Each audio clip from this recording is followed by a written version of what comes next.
بسم اللہ الرحمن الرحیم۔ السلام علیکم ناظرین، میں ہوں امتیاز مغیری۔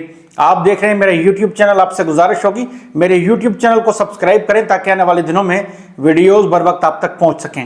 بات کریں گے قومی اسمبلی کے حوالے سے۔ آج حل برداری ہوئی ہے اور منتخب اراکین کے ساتھ سلیکٹڈ اراکین نے حلف لیا ہے۔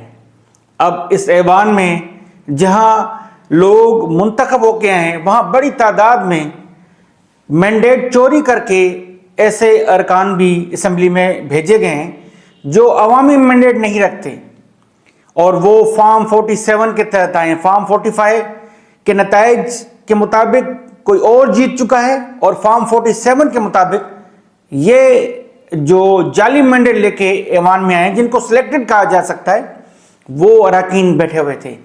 جب خواجہ آصف نے تقریر کی تو دوسری جانب سے شور صرف یہ ہو رہا تھا، ریحانہ ڈار، ریحانہ ڈار، ریحانہ ڈار۔ کون ہے ریحانہ ڈار؟ ریحانہ ڈار، ریحانہ امتیاز ڈار وہ خاتون ہیں جو اسمبلی میں اس لیے آنا چاہتی تھی کہ ان کے 2 بیٹوں کو ایوان میں نہیں جانے دیا گیا، انہیں گرفتار کیا گیا اور خاص طور پہ ان پر عمر ڈار کو گرفتار کر کے حسب بھیجا رکھا گیا اور وہ اب واپس آئے اپنی ماں سے ملیں۔ جب انتخابات ہو گئے، خواجہ آصف کی جیت کا اعلان کر دیا گیا، اس کے بعد آئے، جبکہ فارم 45 کے مطابق ریحانہ امتیاز ڈار جیت چکی ہیں، کامیاب ہو چکی ہیں۔ وہ تو کہہ رہی ہیں خواجہ آصف دوبارہ انتخاب کے لیے آگے ہیں، وہ انتخاب لڑنا چاہتی ہیں، وہ کہتی ہیں ووٹ عمران خان کا ہے۔ جبکہ بیرسٹر گوہر نے جو خطاب کیا تقریر کی قومی اسمبلی میں، انہوں نے کہا 180 کے قریب اراکین ان کے منتخب ہوئے تھے اور ان کا مینڈیٹ چرایا گیا ہے۔ اب جب ایوان مکمل نہیں ہے، مخصوص نشستوں کا فیصلہ نہیں ہوا، تو اسپیکر اور قومی اسمبلی کے ڈپٹی اسپیکر کا انتخاب کو ڈیلے کیا جائے، اور اس پہ خواجہ آصف نے ان کو رسپونڈ کیا، جس پہ اعتراض کیا گیا کہ یہ انہوں نے چیئر یعنی اسپیکر سے بات کی ہے، اس کا جواب وہاں سے وہ نہیں لینا چاہ رہے۔ شور ہوتا رہا۔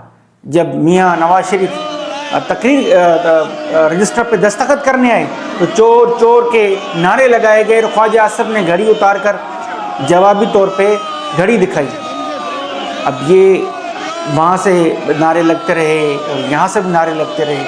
یہ ایوان ہے، جبکہ مولانا فضل الرحمان نے کہا ہے کہ یہ اسمبلی 5 سال مکمل مدت نہیں کرے گی۔ انہوں نے یہ کہا ہے کہ یہ اسمبلی عوامی نمائندوں کی کم اور اسٹیبلشمنٹ کی نمائندہ زیادہ ہے، اور انہوں نے کہا کہ وہ نہ صدارتی ووٹ میں اپنے اراکین کا کرایہ دہی استعمال کرنے دیں گے، نہ وہ اسپیکر ڈپٹی اسپیکر کے انتخاب میں حصہ لیں گے یا ووٹ کریں گے، وہ ووٹ نہیں کریں گے، وہ ووٹ کریں گے اس ایوان میں۔ انہوں نے کہا کہ وہ اپوزیشن بینچوں پہ بیٹھیں گے۔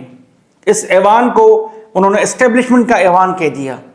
اب یہ اس طرح کی اسمبلی، اور خاص طور پہ جہاں ملک کو درپیش معاشی چیلنجز ہوں، سیاسی عدم استحکام ہو، ملک میں جمہوری استحکام کے بعد ہی، سیاسی استحکام کے بعد ہی معاشی استحکام آنا ہے۔ اگر ایک عوامی مینڈیٹ کے تحت لوگوں کو ایوان میں بھیج دیا جاتا تو بہتری ہوتی، عوام بھی اور خاص طور پہ عالمی ادارے بھی اور ملک میں جو جمہوری تقاضے تھے وہ بھی پورے ہو سکتے تھے۔ 4 اسمبلیوں میں ایسے اراکین کو بھیجا گیا ہے جو عوامی مینڈیٹ نہیں رکھتے۔ اکثریت ان لوگوں کی ہے، اقلیت ان لوگوں کی ہے جو لوگ باوجود دھاندلیوں کے جیت کے آئے ہیں۔ عوامی مینڈیٹ کو تسلیم نہیں کیا جا رہا تھا۔ اب جب جتنی تعداد میں لوگ پہنچے ہیں ایوان میں، آنے والے دنوں میں ان اسمبلیوں میں گھمسان ہوگا، جہاں قانون سازی ہوگی وہاں شور ہوگا، بات نہیں کی جا سکے گی عوامی ایشوز پر۔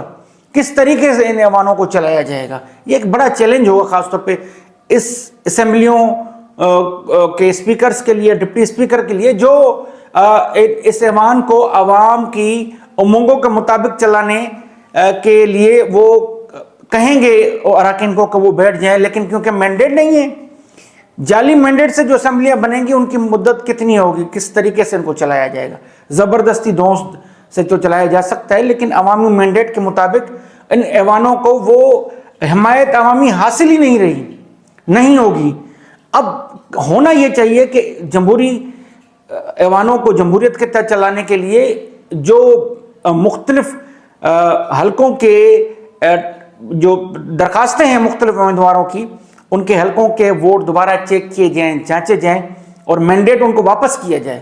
خاص طور پر ریحانہ امتیاز ڈار کو، اگر خاتون ہیں فارم 45 کے تحت اگر وہ جیت چکی ہیں، ان کو اگر ان کا حلقہ واپس کر دیا جائے تو کیا بات ہے. یاسمین راشد، اگر وہ ڈاکٹر یاسمین راشد جیت چکی ہیں، ان کو واپس کی جائے ان کی نشست تو کیا بات ہے.